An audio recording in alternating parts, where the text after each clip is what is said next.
Muriel Fahani, vous avez la parole.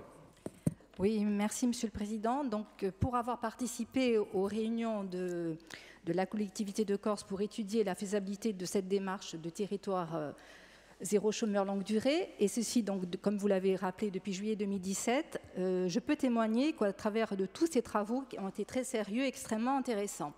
Aujourd'hui, à mon sens, cette motion ne peut réunir qu'un vote unanime. En effet, Territoire zéro chômeur longue durée, je vais refaire un petit peu l'historique, c'est une association qui a été portée durant sa phase de démarrage par différents acteurs de la solidarité, ATD Quart Monde, Secours catholique et Emmaüs France.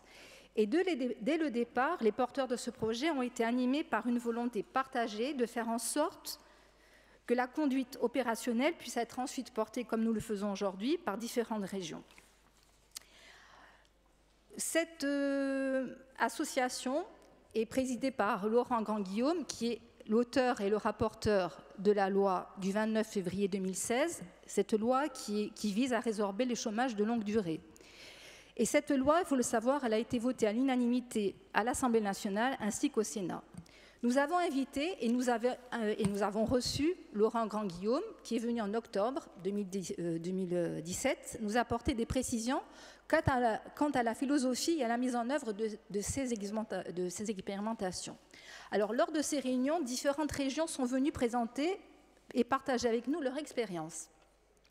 Tant et si bien que plusieurs communes de notre territoire, également invitées, ont été intéressées par cette expérimentation. Et hier, le président de l'exécutif, lors de la présentation de son rapport transitoire sur l'aide aux communes, a parlé d'échanges et d'entraide entre différentes communes. Aujourd'hui, l'Interco, Pascal Epal, dont le président parle au centre Paris, j'étais ici présent, et pourra nous servir d'exemple, parce que son équipe dynamique intercommunale est déjà adhérente de l'association. Elle est entrée dans ce projet en composant évidemment son comité local de pilotage, et aujourd'hui elle n'attend plus que la validation nationale pour lancer l'opération.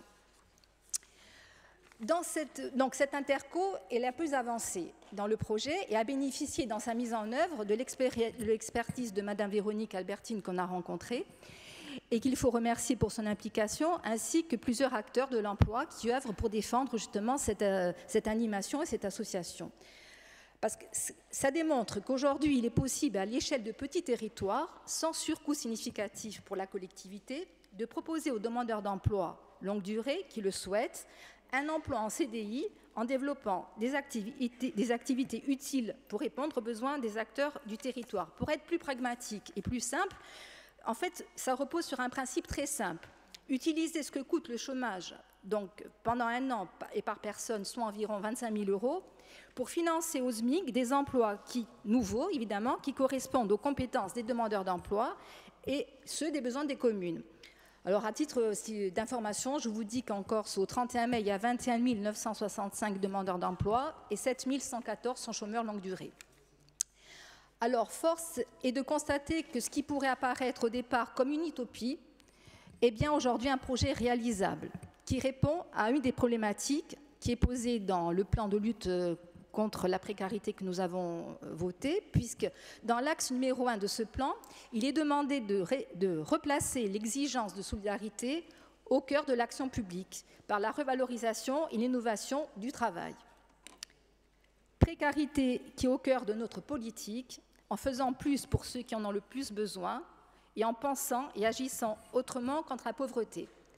Et je voudrais terminer mes propos pour remercier justement les personnes qui ont organisé ces réunions ad hoc, et particulièrement Eleonore Cipriane, qui vraiment s'est investie pour mettre en œuvre toutes ces réunions, et des fois avec des difficultés techniques que nous avons connues, et vraiment qui est toujours très attentive sur tous ces projets qui sont en faveur des gens les plus démunis, et que je partage avec elle.